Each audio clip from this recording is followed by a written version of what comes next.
Mans video par to, ka ar banku palīdzību no telefona numura var iegūt īpašnieku vārdu, uzvārdu un kontu numuru, izraisīja diezgan lielu cepienu. Kas notika tālāk?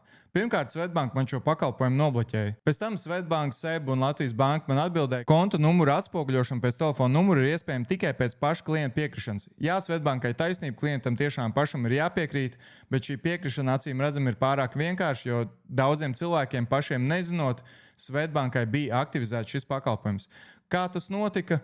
Neviens neatcerās, nezinu, iespējams, kaut kur vienkāršā veidā viņiem piedāvāja to aktivizēt, viņi to aktivizēja. Cilvēks ir jāinformē, ka aktivizējot šo pakalpojumu, tavs vārds, uzvārds un konta numurs paliek par publisku informāciju. Šī funkcija nav publiski pieejama, jo to var izmantot tikai pēc tam, kad klients pats autorizējas savā lietotnē. Jā, tieši tā, tas ir tas, ko es teicu savā video.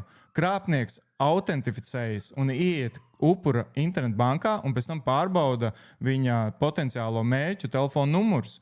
Tālāk Seibanka raksta, ka no telefona numura nav iespējams iegūt konta numuru. Jā, to es minēju arī savā video, bet ja es pārskaitu uz šo telefona numuru naudu, ko es arī notestēju, es maksājumu uzdevumā redzu pilnu konta numuru. Tāpat arī Seiba raksta, ka šī funkcija netiek ieslēgta automātiski, tā ir jāieslēdz pašam. Es pats pirms mēneša izveidoju Seiba kontu, man šī funkcija bija ieslēgta, un es pilnīgi noteikti to pats nebūs slēdzis iekšā.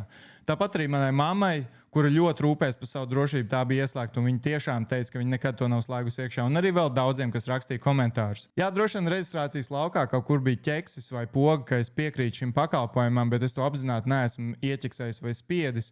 Tas visticamāk bija ieslēgts pēc noklusējuma, un es vienkārši tam piekritu, jo kurš gan lasa noteikumus? Ir pētījumi, ka cilvēks, ja viņš lasītu visus noteikumus, kuriem viņš piekrīt, viņš pazaudētu 76 dienas gadā.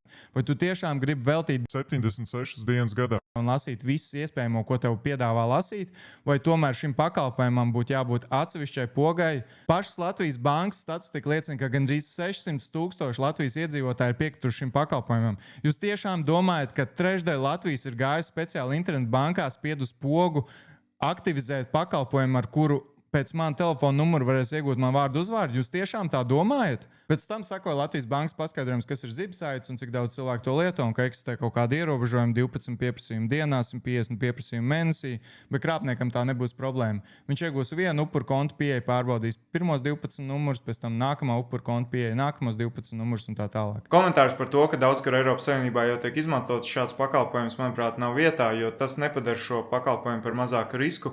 Un, piemēram, Vero un Swish nedod bankas kontu numuru, bet tikai telefona īpašnieku vārdu un uzvārdu.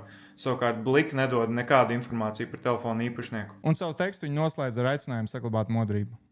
Par to, kā atslēgt šos Lielisko pakalpojumus, pastāstīšu savā nākamajā video. Es ceru, ka tu kaut ko iemācījies.